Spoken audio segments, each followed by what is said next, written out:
எம்மதமும் சம்மதம் என்ற ரீதியிலே அனைத்து தரப்பு மக்களுடைய எண்ணங்களை பிரதிபலிக்கும் வகையிலே அவர்களுடைய வாழ்வாதாரம் உயரும் வகையிலே சிறுவர்கள் முதல் முதியவர்கள் வரை சிறப்பாக வாழ்வதற்கான திட்டங்களை மத்திய அரசு மாற்றாந்தான் மனப்பான்மை இல்லாமல் கொடுத்து கொண்டிருக்கும் போது தமிழகம் போன்ற ஒரு சில அரசுகள் அரசியல் காழ்ப்புணர்ச்சியின் காரணமாக மத்திய அரசினுடைய திட்டங்களை தவிர்ப்பது, மக்களுடைய எண்ணங்களை அந்த அரசு புறக்கணிப்பதாக அர்த்தம்.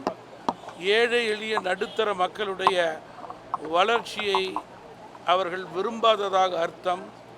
எனவே மத்திய அரசினுடைய அனைத்து தரப்பு மக்களுக்கான திட்டங்களை தமிழக அரசு ஊக்குவிக்க வேண்டும், அதை முறையாக சரியாக செயல்படுத்த வேண்டும் என்று கேட்டுக்கொள்ள விரும்புகிறேன்.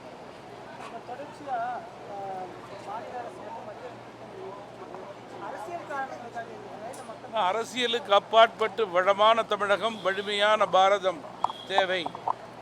மத்திய அரசை பொறுத்தவரையிலே மத நல்லிணக்கத்திற்கு எடுத்துக்காட்டான அரசாக இன்றைக்கு இந்தியாவில் உள்ள அனைத்து தரப்பு மக்களுடைய எண்ணங்களை பிரதிபலிக்கும் வகையிலே திட்டங்களை கொடுக்கும்போது அதை செயல்படுத்துவது மாநில அரசினுடைய கடமை.